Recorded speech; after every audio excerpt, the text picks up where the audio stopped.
Bueno, y empezamos. Bienvenidos a Duraznito Lector. En este canal nos gusta hablar de literatura, nos gusta hacer lectura en voz alta y nos gusta hacer piezas gráficas basadas en las lecturas que hacemos. El día de hoy vamos a hacer un resumen y análisis del cuento de Cartas a una señorita en París, de Julio Cortázar. Y empezamos. Bueno, y Carta a una señorita en París es un cuento que hace parte de 8 relatos dentro del libro de Bestiario, que es un libro publicado en 1951, en donde Julio Cortázar figura por primera vez como el autor, porque él antes había sacado algunos otros libros, pero no ponía su nombre. Este cuento es contado en primera persona y el narrador, digamos que tiene varios elementos autobiográficos de Cortázar. Este narrador transita de París a Buenos Aires y nos hace entender que también es un traductor y le gusta mucho la literatura francesa, le gusta traducir del inglés, del francés al español. Esto como que hace mucha referencia a Cortázar, aunque nunca sabemos realmente el nombre del personaje. Y tenemos como personaje a André, que es la dueña del apartamento o es la señorita que está en París. También tenemos a Sara, que es la mucama de la casa en donde se está quedando el personaje que le vamos a llamar traductor. El cuento empieza con él escribiéndole una carta a la señorita André diciéndole que se siente un poco incómodo y expresa la incomodidad de cuando se llega a una casa ajena y la casa está tan perfectamente organizada que tú sientes que hasta tu propia presencia incomoda y rompe las mallas de la armonía. Y esto Cortázar lo describe de una manera muy interesante y se las voy a leer. Me duele ingresar a un orden cerrado construido ya hasta en las más finas mallas del aire. Esas que en su casa preservan la música de la lavanda, el aletear de un cisne con polvos, el juego del violín y la viola en el cuarteto de Rara. Me es amargo entrar en un ámbito donde alguien que vive bellamente lo ha dispuesto todo como una reiteración visible de su alma.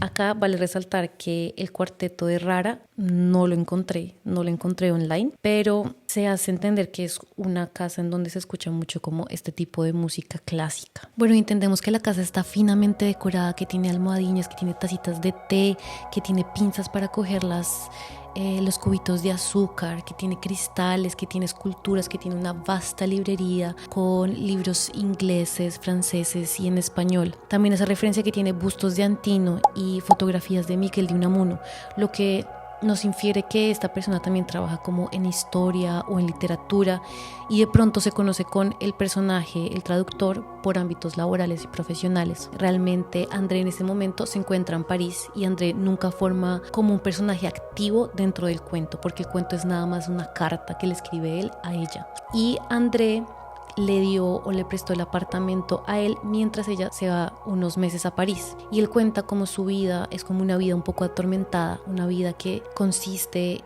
en moverse de casa en casa sin saber realmente cuándo tendrá su propio hogar. Dice que lo atormenta un montón las valijas y las correas de sus valijas porque para él son como azotes que lo horrorizan porque son sombras. En algún momento él habla de que vivía a las afueras en su casa propia, pero no se sabe muy bien por qué vive en ese constante movimiento. Lo que sí sabemos es que tiene vida social porque varias veces menciona a sus amigos que lo han intentado invitar a conciertos o a fiestas, pero él siempre niega la salida con ellos y ya explicaremos por qué niega la salida con ellos. El caso es que él le dice a la señorita André que le escribe esta carta no porque se sienta incómodo en su apartamento, sino por los conejitos. Y él dice que llegó el jueves en la tarde a la casa y justo entre el segundo y el tercer piso empezó a sentir como la pelusa empezaba a moverse por su garganta y como un proceso casi rudimentario y rutinario él sabía lo que tenía que hacer. Describe como un proceso higiénico el meter sus 2 manos dentro de su boca, agarrar el conejito de las orejas y sacarlo. Dice que lo pone después en su mano y es tan pequeño como un conejito de chocolate.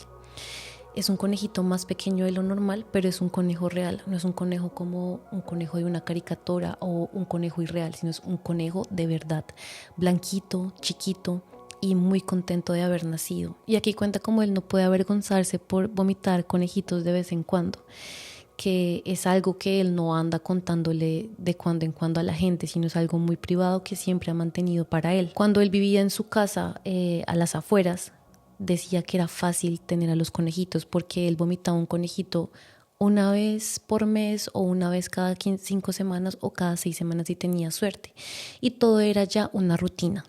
Él Sacaba el conejito, sembraba un trébol, ponía el conejito a las afueras para que se comiera el trébol y después de un mes, cuando ya era un conejo más grande, con pelos largos, se lo daba a una señora llamada Molina, bueno, de apellido Molina. Y así todos los meses tenía la misma rutina. Y aquí tiene una frase que me gusta mucho. Y el nuevo conejito repetía desde esa hora la vida y las costumbres del anterior. Las costumbres, André, son formas concretas del ritmo, son la cuota de ritmo que nos ayuda a vivir. Y él dice que no era tan terrible vivir vomitando conejitos, sino que una vez ya te acostumbras al proceso, ya puedes vivir una vida normal, una vida como la gente que va a las granjas a comprar conejos. Pero las cosas se empiezan a complicar cuando el primer día que llegó a la casa de André vomitó un conejo y se supone que él no tenía que vomitar un conejo porque hace poco había vomitado un conejo, entonces ya no cumplía con ese ritmo al que él estaba acostumbrado. Apenas sacó el conejo de su garganta pensó en matarlo, pensó que era como lo más fácil que podía hacer, pero él dice que para él era imposible poder ponerse el conejo en su mano y mirar cómo este conejito lo miraba tan felizmente que era imposible para él quitarle la vida, que fuera tan fácil como ponerle 3 o 4 gotas de alcohol. Pero acá hace como una analogía muy interesante y es que habla del conejito recién nacido como un poema en los primeros minutos, el fruto de una noche de eudomea, tan de uno que uno mismo y después tan no uno, tan aislado y distante de su llano mundo blanco tamaño carta. Aquí puede que se haga referencia a los poemas que él escribe que al principio son tan de él como él, pero que después ya se van volviendo lejanos y ya no son parte de él y de alguna manera él se avergüenza de esos poemas. El problema es que el día siguiente vomita de nuevo otro conejo, un conejo negro, y 4 días después vomita otro.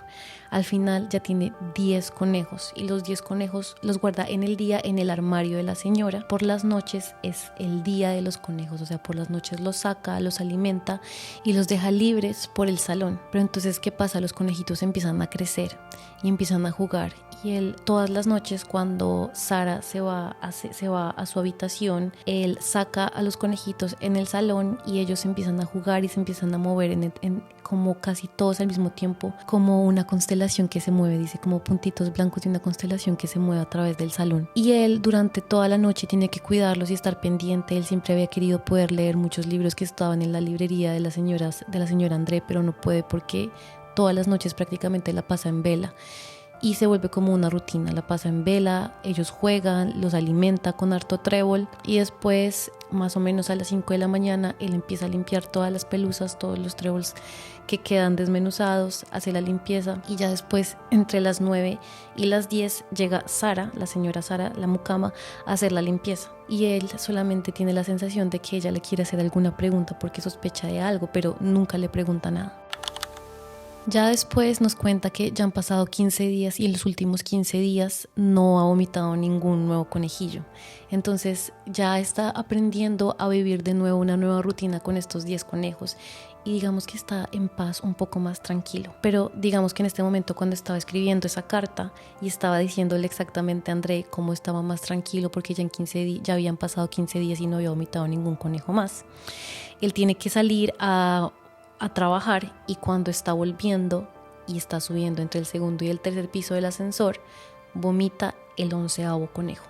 Y eso ya fue como la catástrofe, ya cambia toda la perspectiva y cambia todo el pensamiento de control que podía él tener alguna vez sobre la situación y cae en desespero y solamente dice que si ya son 11, pueden ser 12 y después 13 y que él ya no puede controlar una situación en la que los conejitos nacen y nacen sin parar. Y entonces con este 11º conejo y en la sala, en esa madrugada cuando está escribiendo esa carta, se da cuenta que los conejos ya no son bebés, sino que ya están siendo cada vez más adolescentes y cada vez pueden pararse más en 2 patas. Y dice que se paran en 2 patas, casi como simulando a su Dios, porque él es el Dios de sus conejos y a él como un Dios le gustaría ver a sus conejos quietos, sin moverse, y que ese de pronto también es el deseo de los dioses. Pero estos conejos empiezan a romper y empiezan a raspar las cortinas, a roer los libros de cuero para afilar sus dientes, empiezan a romper como jarrones y él en las noches trabaja arduamente para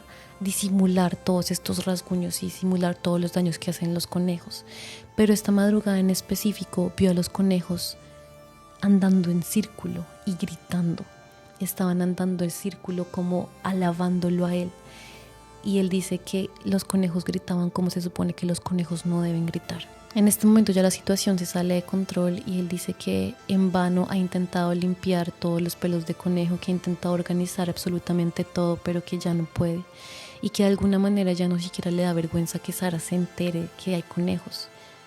Y que de pronto tampoco a las personas le importe limpiar a los conejitos salpicados sobre los adoquines de la calle, porque habrá un cuerpo al lado de ellos que ni siquiera dejará que las personas se concentren en los conejos, porque tendrán que quitar este cuerpo antes de que lleguen los colegiales. ¿Qué significa esto? Él, entre su desesperación, toma la decisión de tirarse por el balcón, matando primero a sus conejos y después quitándose la vida a él, porque creo que él no podría vivir una vida en la que primero le quitara la vida a sus conejos y él poder continuando su vida tranquilamente. Y también entendió que ya era una situación que no podía controlar más. Y así termina el cuento de Carta a una señorita en París.